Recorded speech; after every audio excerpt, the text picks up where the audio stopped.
Es probable que no sepas que España tiene una nueva superheroína. Te lo cuento hoy en Planeta OV. Y entonces todo esto me pilla embarazada en un momento, pues como sabes, las mujeres en ese momento pues además estamos más sensibles, más hormonales. Yo lo pasé muy mal. Creo que tuve una depresión que no tuve tiempo de asimilar esa depresión porque estaba demasiado ocupada investigando. Estaba en un modo brote obsesivo para demostrar mi honor, para restañar mi honor, para demostrar que yo todo lo que decía era verdad.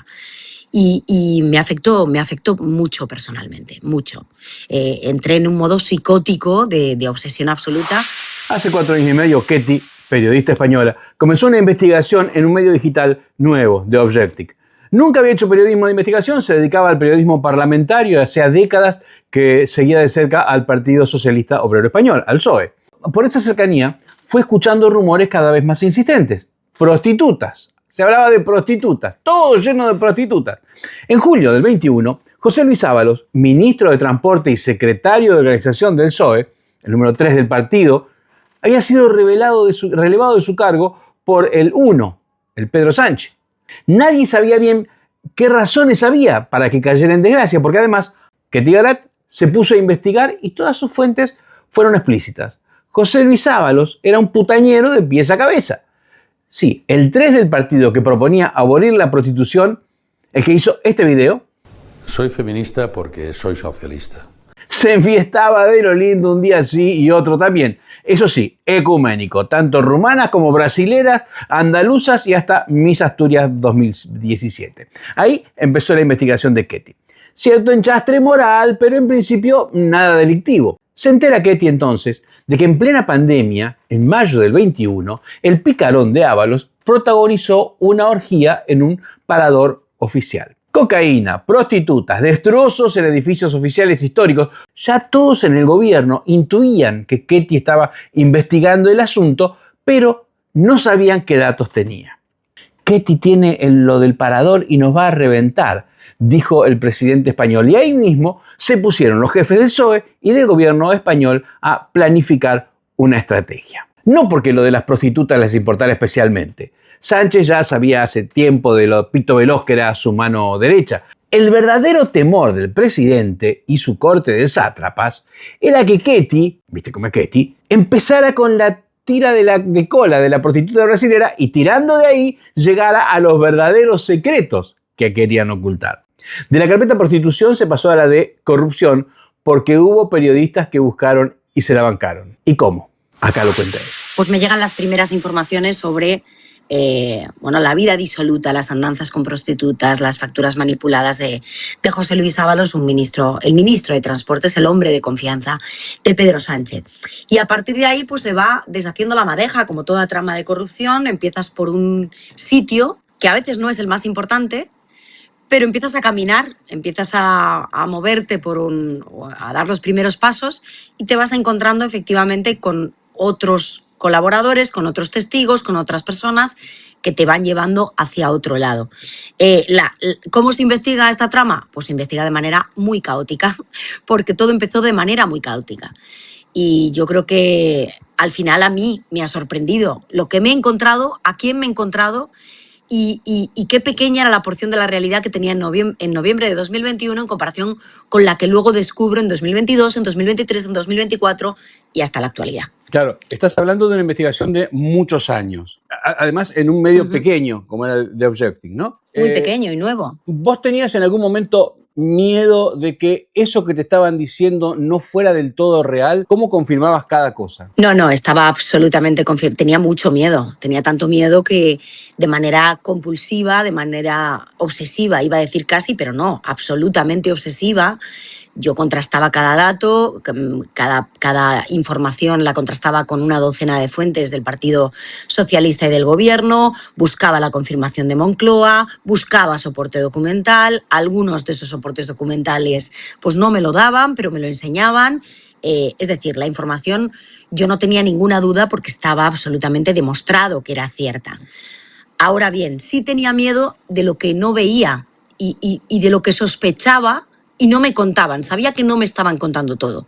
Y lo importante era eso, cuánta cantidad de material se están dejando en la gatera y no me la están contando, si hay alguna posibilidad de que me estén utilizando, si hay alguna posibilidad de que aquí haya intereses espurios o de que estén intentando teledirigir esta investigación, porque esto es algo que me llega a mí, que busco yo, es decir, no es una filtración que te llega y que te cae encima, pero es algo que yo me encuentro y voy confirmando y voy buscando, pero me encuentro con un muro durante 3 semanas hasta que obtengo una información que yo siempre he dicho que es la llave de la investigación, que es el Parador, que es una fiesta, una orgía, precisamente del exministro, en un establecimiento público de turismo, que a partir del momento en el que yo me entero de esa información y lo contrasto con fuentes del gobierno y aviso a fuentes del gobierno de que, oye, tengo esta información, de repente me empiezan a facilitar. El muro se cae y me empiezan a facilitar información, con lo cual yo tengo una sospecha certera de que están intentando utilizarme. En ese punto, decís que cada información la fuiste corroborando y chequeando con mucha gente del PSOE, del partido y mucha gente del gobierno. Vos habías trabajado ya unos 14 años en el PSOE como periodista. ¿Podrías haber hecho esta investigación sin ese background, sin haber estado esos 14 años en el PSOE, sin tener esa confianza? No, imposible. Imposible, imposible. Esto surge básicamente porque efectivamente el valor de las fuentes es ese. Tú estableces una relación de confianza, una relación de honestidad mutua con personas a las que conoces, que saben tu forma de trabajar, de las que tú conoces su forma de trabajar, que sabes si alguna vez te han engañado, si no, si te han facilitado siempre información, si te han traicionado incluso en alguna ocasión. Es decir, yo tenía una relación con mis fuentes muy sólida desde hacía mucho tiempo. Y desde hacía mucho tiempo, llevaba 14 años siguiendo el Partido Socialista. Eran fuentes de las que me fiaba absolutamente. Pero es verdad que era consciente de que la sensibilidad de este tipo de informaciones, yo nunca había contado algo relacionado con la sordidez de una trama de vida disoluta, de prostitutas, de fiestas en paradores con restos de droga, de cocaína, de habitaciones destrozadas, con lo cual era una información que me daba miedo. Y por eso la traté con un plus, con muchos pluses para asegurarme de que la información era absolutamente cierta. ¿Vos conocías personalmente al ministro Ábalos? Sí, sí, claro. Como todos los periodistas que seguíamos al Partido Socialista. Yo lo había tratado. Esa imagen que tenías, ¿se correspondió con lo que se supo finalmente de él? Pues mira, sí y no. En el plano del aspecto relativo a la prostitución, la verdad que no me sorprendió. Y no me sorprendió porque es verdad que yo venía escuchando, bueno, se sabía que era una persona pues mujeriega, bueno, muy seductor, muy persuasivo. Eso era conocido. Evidentemente iba por la quinta mujer. Yo le veía en su trato con personas de... yo he estado en fiestas, en fines de campaña, en entornos, en cenas, en donde veías cómo se comportaba el ministro y eso cuadraba con el personaje.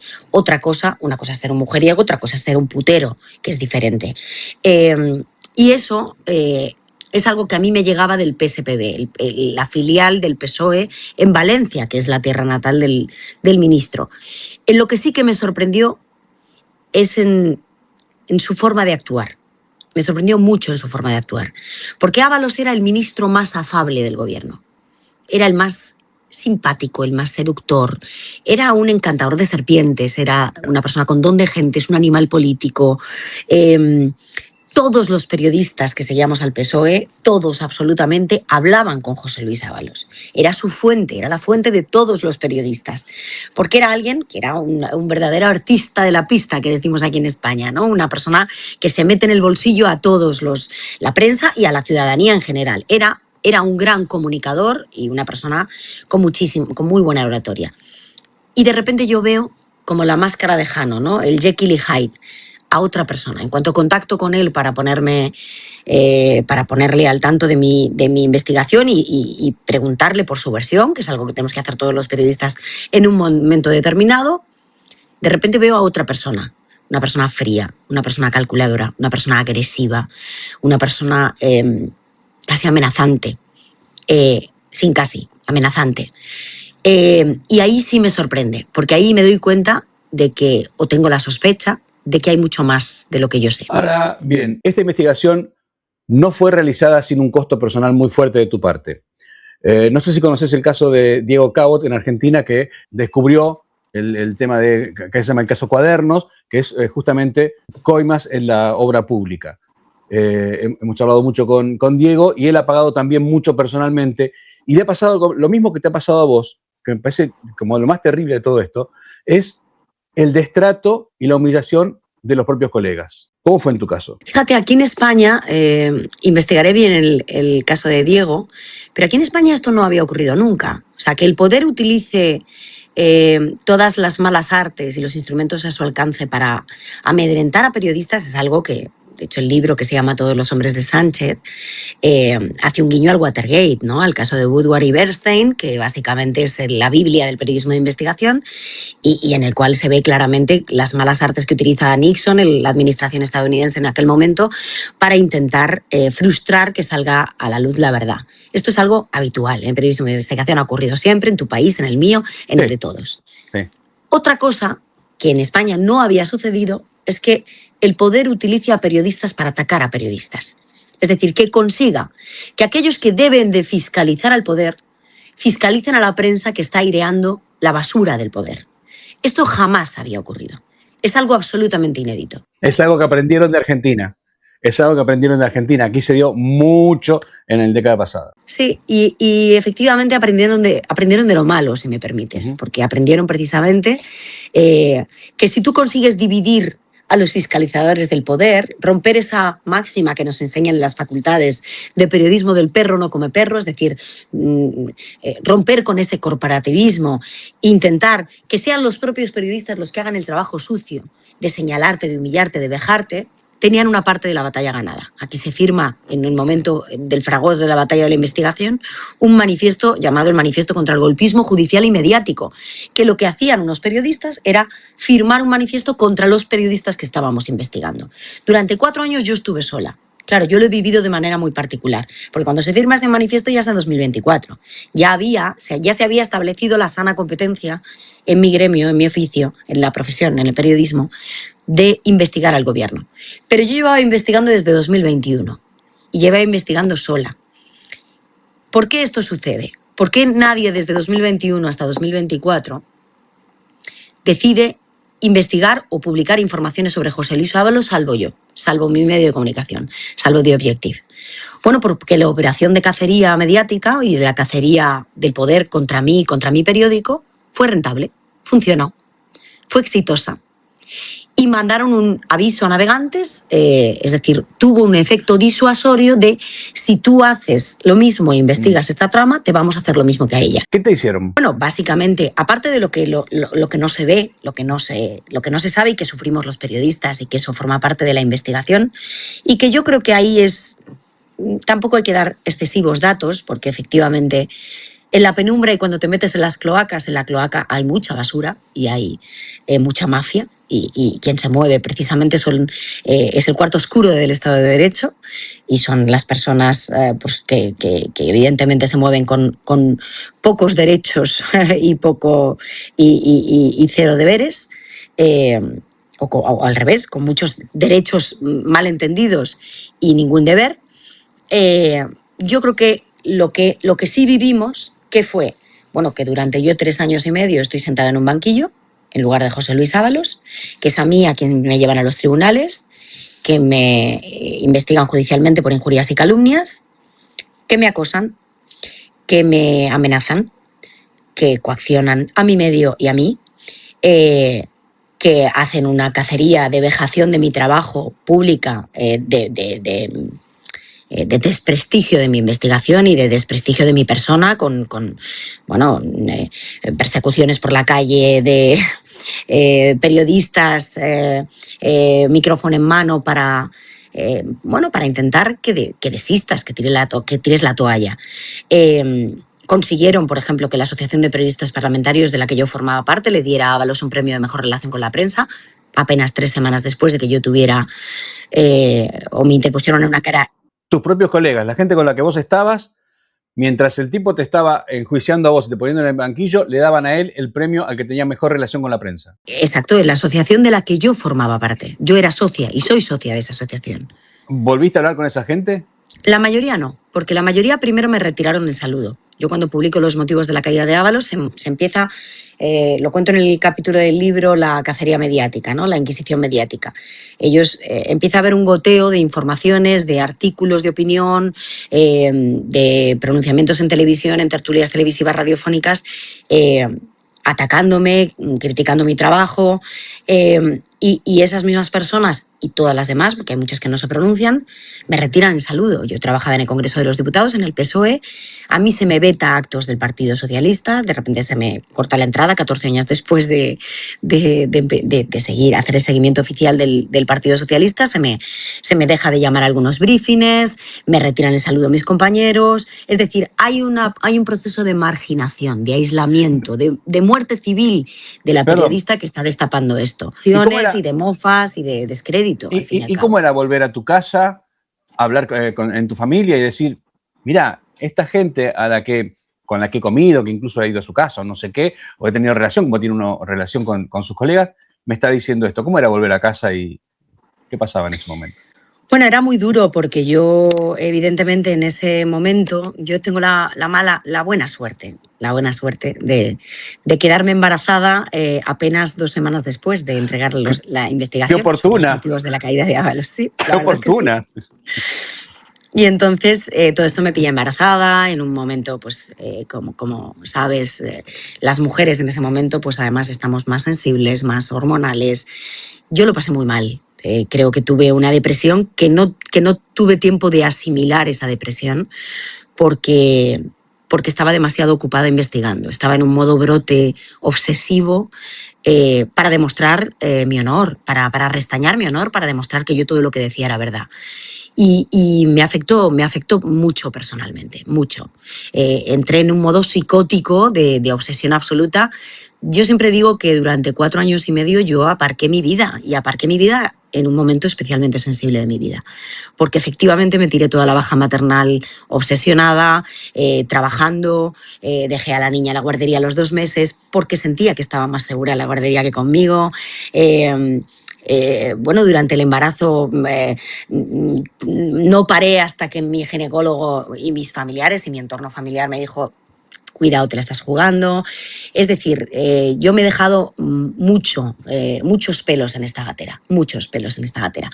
No me gusta hablar de ello, Osvaldo, porque creo que vivimos tiempos un poco de pornografía sentimental y a mí me da mucho pudor. Yo soy gallega y los gallegos somos así. Nos gusta hablar poco de los sentimientos. No todos, supongo que habrá de todo.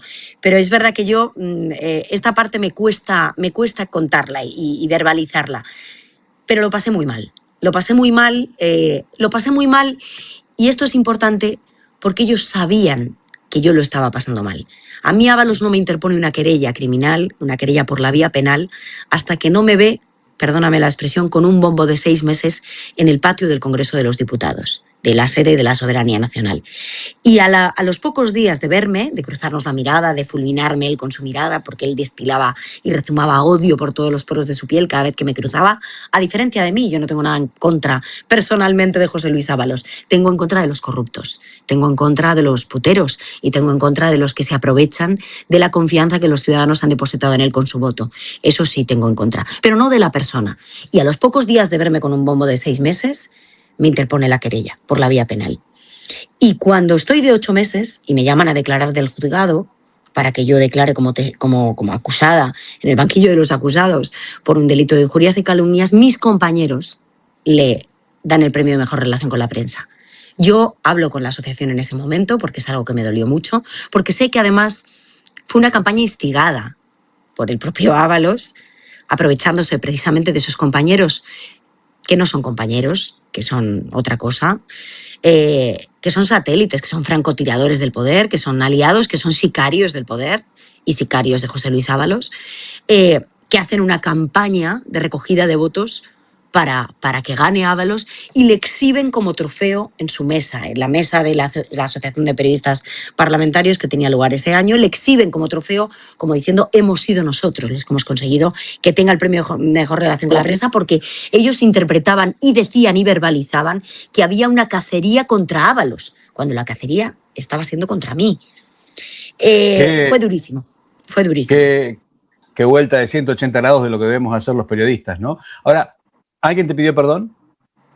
De los compañeros, pocos. Desde luego ninguno de los que fueron las puntas de lanza de esa cacería, ninguno, jamás. De hecho, todo lo contrario, insistieron un año, otro. Y a día de hoy, lo más a lo que hemos llegado es a que no me saludan, no me miran.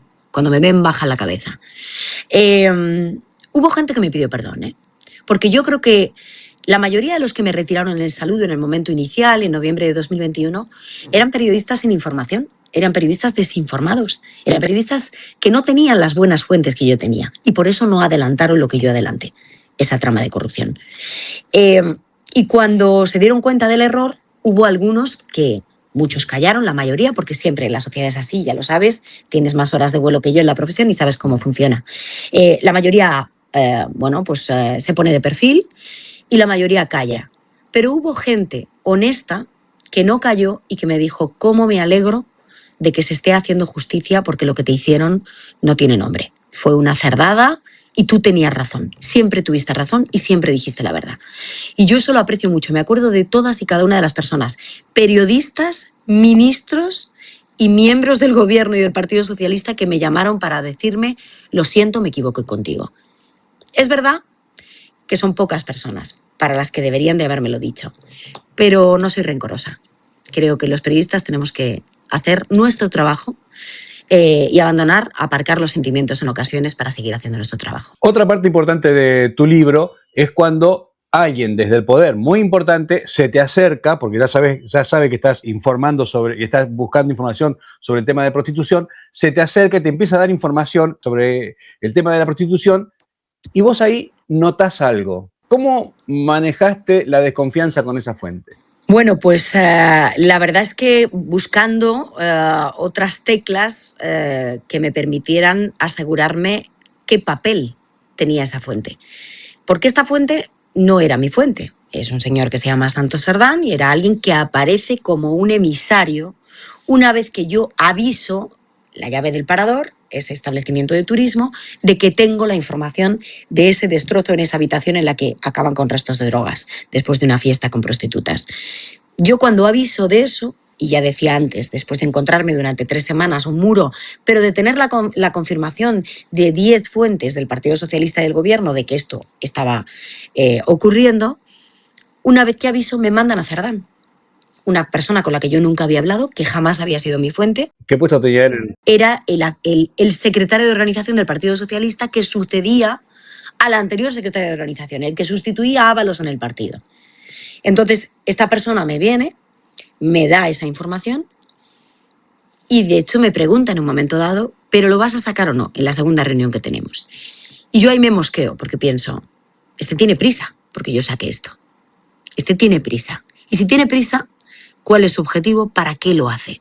Que eso es lo que me ha obsesionado en modo brote psicótico, como te decía antes, durante 4 años y medio. ¿Por qué me lo cuenta Cerdán? Y, segunda pregunta, ¿y por qué cae Ábalos verdaderamente? Porque yo, es verdad que lo que conté en noviembre de 2021 era absolutamente cierto, se ha demostrado, hoy está investigado, condenado, 24 años de prisión y en la cárcel.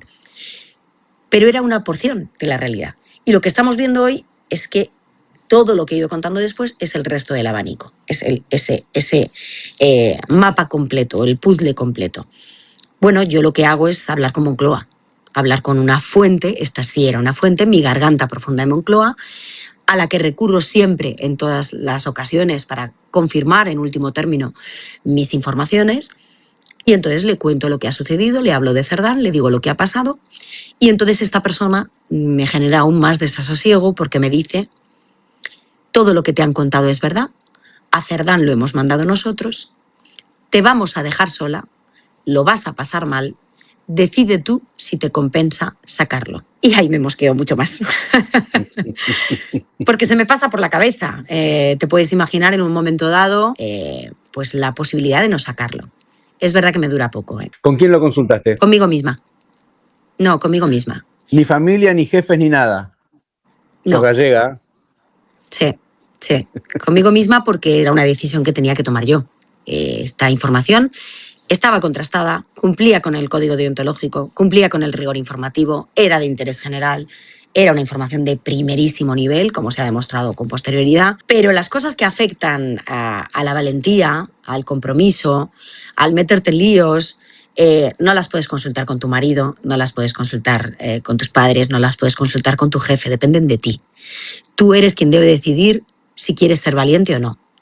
Y yo lo consulté conmigo misma y evidentemente la respuesta fue sí y se meditó en el transcurso de apenas unos segundos en los que me dio vergüenza habérmelo planteado siquiera.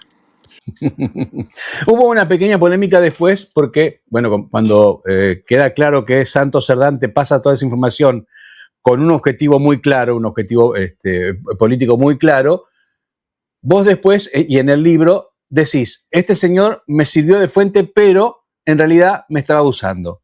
Para algunos eso es identificar una fuente, cosa que el periodismo no hace.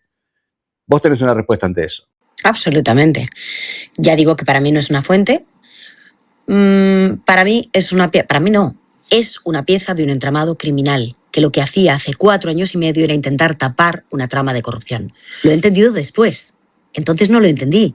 ¿Cuándo lo he entendido? ¿En 2024? ¿En 2023? Cuando me empiezan a llegar empresarios y yo, en el transcurso de esta investigación, lastrada en el tiempo, de repente me dicen, no, es que Santos Cerdán es el testaferro de Ábalos. Es que Santos Cerdán era la persona a la que reportaba Koldo García, con la que amañaba contratos de obra pública, con la que pactaba las comisiones. Era el que le daba la pasta a José Luis Ábalos. Entonces descubro que el emisario que a mí me mandan cuando yo ya tenía la información absolutamente contrastada era una pieza que intentaba teledirigir una investigación para encapsular en Ábalos las responsabilidades. Y yo he meditado 4 años y medio sobre este hecho, porque el secreto profesional es un derecho, no es un deber. Es algo que nos permite la garantía a los periodistas de poder publicar, no desvelando a nuestra fuente, y es una garantía ante los tribunales de justicia, sobre todo. El artículo 20 de la Constitución española, que ampara precisamente nuestro trabajo y en la confidencialidad de la fuente. Pero si tú descubres que tu fuente, que en este caso no lo era, pero quien te ha facilitado información, es una pieza de un entramado criminal que te permite entender que el gobierno desde entonces, desde octubre de 2021, estaba intentando tapar una trama de corrupción, que todo lo que está diciendo Pedro Sánchez, el presidente del gobierno, es mentira, que todo esto de que Ábalos era un gran desconocido para él, que él no tenía ningún conocimiento de una trama de corrupción, es falso, tú estás obligado. Nosotros estamos comprometidos con el interés general, estamos comprometidos con la verdad. Es que son valores superlativos que trascienden a nosotros mismos. Yo no he dudado en publicar la información, incluso si me perjudicaba a mí misma, incluso si me dejaba a mí como una ingenua, como una persona a la que estaban intentando utilizar. Es decir, yo he antepuesto la verdad y la información a la imagen que pueda tener de mí el lector, no me importa. Lo importante es la verdad, que es lo que me ha obsesionado durante estos 4 años. Y yo echo de menos ese periodismo valiente que se hacía antaño, cuando no había tanto ruido, cuando no había tantas redes sociales, cuando no había tantos influencers, cuando no había tanto espectáculo y había más verdad, del periodista que está dispuesto a caer y pegarse la leche padre con tal de que aflore esa verdad. Yo creo que he renovado los votos profesionales con mi oficio, y que he encontrado el verdadero periodismo y la esencia de mi trabajo, y que he sido mejor periodista que nunca en estos últimos 4 años. Antes creo que no sabía lo que era hacer periodismo. Hacía otra cosa. Creía que era periodista, pero yo creo que he aprendido verdaderamente a ser periodista en estos últimos 4 años. Quiero mostrarte una cosa. Hemos ilustrado el gran Bernardo Ehrlich, que te manda un saludo también. Un beso muy fuerte para él y por supuesto para ti, porque hiciste un artículo maravilloso que me emocionó. Y que es increíble que lo haya hecho un periodista hermano de un país hermano, pero que no lo hicieron aquí, en España. Pero te mostraba el dibujo, te pensamos como superheroína, porque en el fondo hay algo muy hollywoodense en toda la historia. Sos la chica que va, pregunta, empieza a investigar, la dejan sola, la humillan, la pasa mal, tiene todo en contra y de golpe, ¡pum! Aquellos a quien denunció están presos por 24 años. Santos Cerdán próximamente va a ir preso también. Destapaste toda una... Y ahora los tipos que te humillaban bajan la cabeza, no se atreven a saludarte, te dan premios como periodista que sos, por eso que pasaste. Y bueno, tenés un libro súper exitoso. Las películas de Hollywood terminan así. Y es maravilloso, la verdad, porque no siempre ganan los buenos y no siempre gana la verdad. Y en esta ocasión no he ganado yo, ha ganado la verdad, es mucho más importante que yo. Es verdad que ahora las circunstancias, personalmente para mí, es hasta sorprendente, porque yo durante estos 4 años me he visto, perdóname la expresión, pero estamos aquí un poco en confianza, me he visto muy jodida. O sea, yo me he planteado dejar de ser periodista durante este tiempo. Y yo he tenido un dilema, que lo he hablado con mi marido en muchas ocasiones, porque evidentemente en los momentos más duros te apoyas en la gente que quieres y consultas, en los que yo me obsesionaba un pensamiento, ¿no? Una disyuntiva que yo tenía en la cabeza, porque yo soy muy idealista, muy soñadora, muy pasional, y me obsesionaba un pensamiento y digo, claro, es que aquí estoy ante la duda. ¿Qué hago? ¿Soy periodista? ¿Intento seguir siendo periodista? ¿Recuperarme de esta campaña de descrédito, de esta crisis reputacional en la que estoy? ¿O cuento la verdad? ¿Por qué tenía esa sensación? Porque a mí, con esa cacería mediática, lo que estaban era intentando expulsarme de la profesión. Estaban intentando que yo desistiera, tirara la toalla y montara una tienda de lámparas y dejara de investigar. Y yo hubo un momento que varios momentos que decía, bueno, realmente merece la pena todo esto, no ver a mi hija, no ver a mis niños, estar aparcando tu vida, no tener tiempo de ocio, estar obsesionado con todo esto, recibir palo, porque el palo, si viene una zanahoria de vez en cuando de manera intercalada o intermitente, pues bueno, se puede sobrellevar, pero 4 años y medio es demasiado palo. Pero hubo un momento que tomé la decisión y dije, bueno, mira, es increíble que sea un contrasentido, que sea contradictorio ser periodista y contar la verdad. Pero si yo tengo que dejar de ser periodista para contar la verdad, yo voy a contar la verdad. Y la voy a contar toda. Y después dejo de ser periodista, no tengo problema. Hubo un momento que me lo planteé con horizonte temporal, incluso. En cuanto cuente la verdad, me alejo. Y ese es mi horizonte. ¿Qué ha pasado? Que en este camino he sido más periodista que nunca, me he enamorado más que nunca de la profesión bien entendida, no de los compañeros, ni del show, ni del espectáculo, sino de ese trabajo silente que en una penumbra con una fuente, que es una pieza de un entramado corrupto, te gana su confianza, te lleva a otro, de ese otro te lleva a uno, es decir, del trabajo aislado en soledad, que es donde se hace el buen periodismo. Yo ahí me he enamorado más que nunca de la profesión y me he enamorado de mi trabajo. Y me he dado cuenta que tiene sentido lo que hacemos. Que lo que no tiene sentido es todo lo demás. Pero ese trabajo en soledad, en silencio, discreto, pausado, de artesanía periodística, es una belleza. Y ahora sí te digo que no me planteo dejar de ser periodista en ningún momento. ¿Y entonces por qué te vas de Objective? Es una buena pregunta. Pues mira, me voy de The Objective primero porque yo creo en la libertad de mercado, eso por supuesto. Yo con The Objective tengo una atadura emocional muy fuerte, muy fuerte. Pero es verdad que yo siempre, bueno, pues he sabido ver cuando había cerrado una etapa. Y yo sentía que se lo había dado todo a The Objective, que ellos me lo han dado todo también. Paula Quinteros, Álvaro Nieto y todo mi equipo. Me emociono cada vez que pienso en el paso que he dado porque estoy sorprendida todavía del paso que he dado, pero cuando ves las cosas las ves claras y creo que ya no iba a poder dar yo más, era perfecto el momento, la condena, el día que hablo con mi director y le digo, me voy, creo que ha llegado el momento, es el día que condenan a Ábalos y fue una casualidad porque estaba cerrada la reunión de antemano y de repente ese día sale la condena de 24 años de prisión. O sea, ha sido todo tan providencial,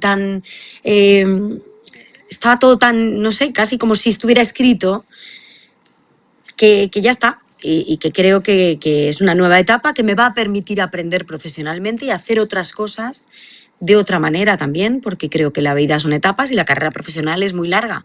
Y quién sabe, porque efectivamente esto es muy largo y si vuelvo a trabajar en algún momento con ellos, que siempre he trabajado súper a gusto, con plena y absoluta libertad, que ha sido una auténtica gozada y que yo llevo a The Objective en mi corazón y ellos me llevan a mí y lo sé. Pero creo que no hay que quedarse en la zona de confort, que yo estaba en la zona de confort, porque los hemos pasado muy malas, yo he estado en las duras y me voy en las maduras. Pasaste por lo que pasaste y decís, estoy en mi zona de confort. Muy gallega. Sí, soy muy Te gallega. dijeron de soy todo muy con un gallega. bombo de 8 meses y decís, es mi zona de confort. Un minuto de zona de confort. Claro, un minuto hubo. Pero bueno, por lo menos, Bueno, ahora- por lo menos hubo un minuto. Ahora viene, no casualmente, creo que tu libro, uno de los últimos capítulos es el de Zapatero, que es el gran camino que se abre ahora, ¿no? Hay para investigar muchísimo porque llegamos hasta la venta de petróleo a China. Exacto, eso, fíjate, yo es el capítulo, no del que estoy más orgullosa, porque en realidad todo, como tú bien has visto, es una evolución. Yo quería que cronológicamente se viera la historia de la trama de corrupción, cómo se va armando, pero también históricamente, o sea, cronológicamente, la historia de mi caída del guindo, de cómo yo voy abriendo los ojos, ese baño de realidad, de manera progresiva en el tiempo, 2021, 2022, 2020 y en adelante. Y ese capítulo tiene una información valiosísima que todavía no está, solo está en mi libro ahora mismo, solo está en el libro. Porque el juez José Luis Calama, 4 meses después de que se publique el libro, aparece en un auto, imputa a Zapatero, al expresidente del gobierno, y aparece una mención, de momento solo una sutil referencia que Zapatero es el vértice de un entramado criminal de tráfico de influencias en el mercado del petróleo, del oro y de otros bienes materiales y naturales. Pero no lo desarrolla. De momento ha desarrollado la parte relativa a otras cuestiones, la parte de las joyas, las conversaciones que mantiene con el señor Flores, con determinadas piezas del cobro de una comisión por parte de un rescate de Plus Ultra, un rescate millonario de 53 millones de euros a una aerolínea venezolana. Pero esa parte no se ha desarrollado y en el libro sí está desarrollada. Yo creo que lo que se va a producir en sede judicial a partir de ahora va a confirmar todo lo que yo cuento en el libro, que es que Zapatero blanqueaba al régimen de Maduro a cambio de cobrar buques de petróleo con los que comerciaba en un mercado negro, que es el mercado negro, claro. Y lo hace gracias a China, tras blanquear también, porque aquí todo va de blanqueo. Blanqueo de capitales, blanqueo de dictaduras, blanqueo de regímenes dictatoriales, pero todo va de blanqueo. Y eso es lo que yo creo que se va a acabar demostrando en sede judicial, pero todavía estamos en una fase muy indiciaria, muy germinal, muy primigenia. Ketty, muchísimas gracias. Muchísimas gracias a ti, Osvaldo. Tenía ganas de esta entrevista contigo y muchas gracias porque de verdad que me emociona ese artículo tuyo. Estoy aquí para lo que necesites y siempre será un placer hablar contigo. Como terminamos de ver, a Ketty le dolió, igual le pasó a Cabo en Argentina, el intento de demolición de los colegas, algunos de ellos ex amigos de la periodista. Cuando un periodista recibe un WhatsApp de una autoridad y lo repite así como así, dando por cierto lo que esa autoridad quiere difundir, sin un contexto, sin una confrontación, incluso ufanándose en cámara, ¡ay, me escribió el ministro Sorongo y cuenta que lo que ocurrió en realidad no es lo que estamos diciendo, sino que lo que pasó fue tal... No está haciendo periodismo. Está haciendo propaganda, que muchas veces se paga muy bien.